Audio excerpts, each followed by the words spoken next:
So in the lesson before, we looked as x went to a number, it might go up to plus or minus infinity, but now we want to look as the x value itself goes to plus or minus infinity, what does the function do? Of course, that's the end behavior. What does the function do to the right? What does the function do on the left of that? So if the function goes to a number, then there's a horizontal asymptote y equals L. So a function can have at most two horizontal asymptotes, one to the left and one to the right. Remember, rational functions can only have one, but any particular function can have at most two. Some behavior on the left and some on the right. And if x goes to plus or minus, the function will go to plus or minus infinity. That means it either increases or decreases without bounds at the ends. So polynomial functions, they go off to plus and minus infinity, depending on the end behavior. They're either both go up to plus infinity, or one goes up and one goes down, and so on. So if we have a positive rational, I mean, this is a positive fraction here, or it can be written as a fraction, and c is a real number, then if I take a real number and divide by x to some power as x goes to infinity, well, that's like dividing by infinity, so that will go to 0. The limit is also 0 as x goes to minus infinity if x of r is undefined. So for is defined for x less than 0, meaning r is an odd denominator. So there will also be 0 when it's defined, meaning, of course, if we can actually take the root, meaning there's an odd root. So that if it's a fraction, there has to be an odd denominator for it. Then we're going to look at indeterminate forms, meaning if we substituted, we would get infinity over infinity. Well, if we have that, we can deal with that often by dividing both the numerator and the denominator by the same power of x. So rational function guidelines. First of all, the highest power dominates the end behavior. So if they're written in standard form, it would be the first term or the leading term for that the polynomial, which would determine the end behavior.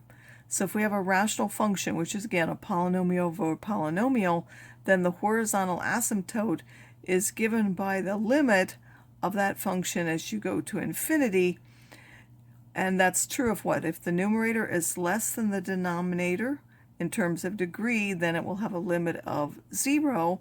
If the numerator and the denominator are equal, then it's the ratio of the leading coefficients of those polynomials.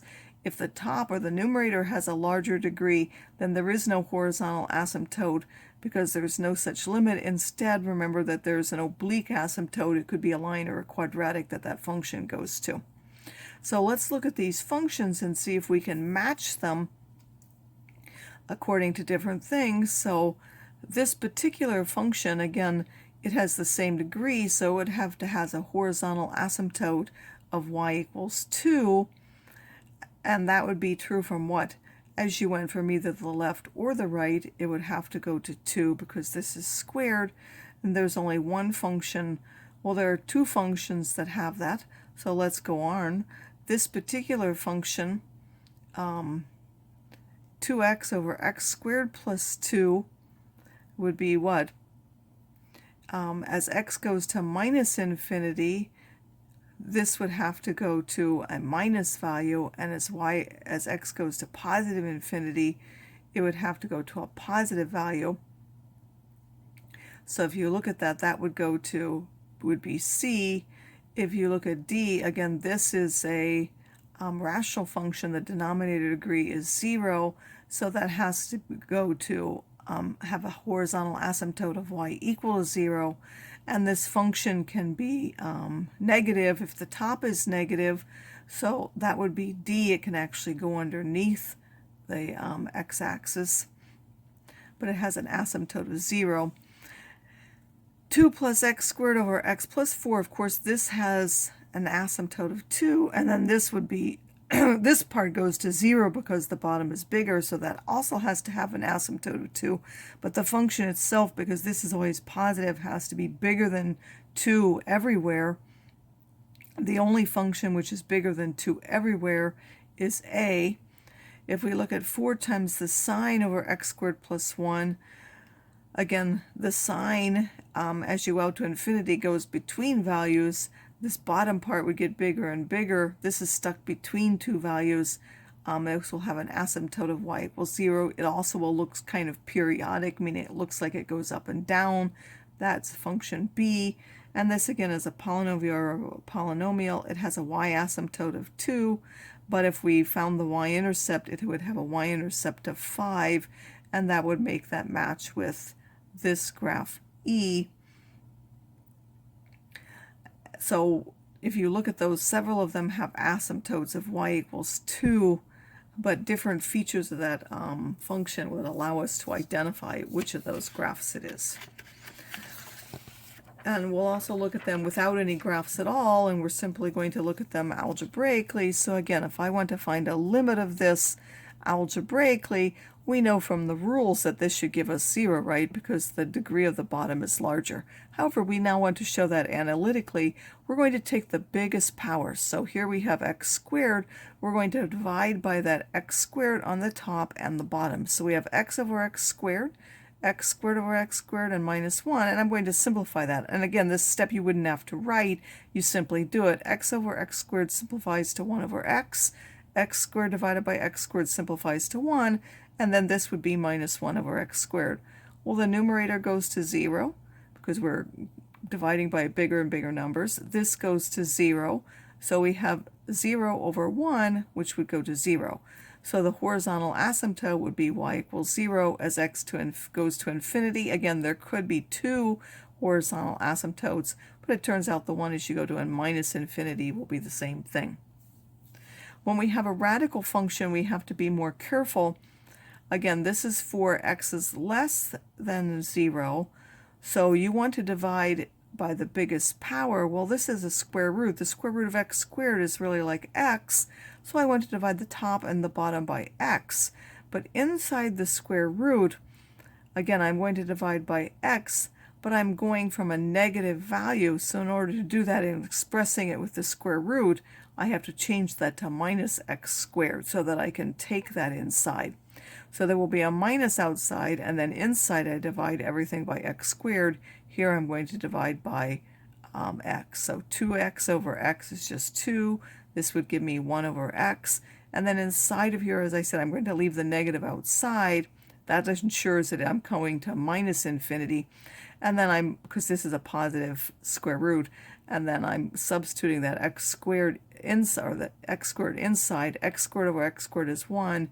X over x squared is minus 1 over x. Now again, as I'm going to minus infinity, this goes to 0, this goes to 0, but now we have minus that. That's minus the square root of 1, or minus 1. 2 over minus 1 is minus 2. This function will have a horizontal asymptote of y equals minus 2 as x goes to minus infinity. Now this one, as we go to positive infinity, it will have y equals 2. Again, this is not a rational function, so it can have two different horizontal asymptotes. Rational functions can only have one. Because this radical, it can actually have two different asymptotes.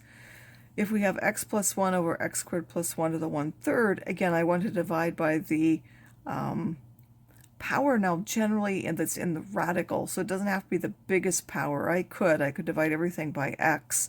A lot of times it's convenient to just take the biggest power inside the radical, so I'm going to divide over x to the 2/3 because this is 2 and then that 1/3. So I'm going to take that 2/3, and inside of here now I divide x squared by, again, I'm keeping the third out. I'm only going to divide by the x squared. That will give me 1 over x squared. And then this, if I divide x by x to the 2/3, I get 1/3, and here I get 2/3. And as I go to infinity, this goes to infinity, this goes to 0, this goes to 0, this will go off to infinity. Now I could take that and divide by x and show the same thing. It may be a little bit harder to see. If I go to infinity for this, again, I'm going to factor out the x. Why? Because that gives me sine of x over x, just to see what happens. And now I know what? 1 over x, so I'm going to find 1 over x and then 1 over this. Well, 1 over x, as x goes to infinity, goes to 0. And then this part goes to 0 because this is stuck in between minus 1 and 1, and this is getting bigger and bigger. We could show by the squeeze theorem that this goes to 0. and therefore this whole thing goes to a half, but a half times 0 will still give me 0. If I take sine of 2x over x, again I can split that up into this now, and now I can show by the squeeze theorem that since the sine of 2x is stuck in between minus 1 over 1, and I could have done the same thing here, I sort of just explained it without actually showing it, but the sine of 2x is stuck between minus 1 and 1, so this function will stuck between minus 1 over x and 1 over x. Minus 1 over x as x goes to infinity goes to 0. 1 over x goes to 0. So the function inside also has to go to 0 by the squeeze theorem. And if we have a radical, again, this is a minus infinity and this would be a plus infinity. We don't know what happens when we add those. So we're going to use our radical conjugate again to try to see if we can get a different form. When we do that, on the top I get a minus 3, and now I get a bottom thing as it goes to minus infinity. This will go to minus infinity. This is going to minus infinity, so that whole thing goes to minus infinity. So this, in fact, will go to 0.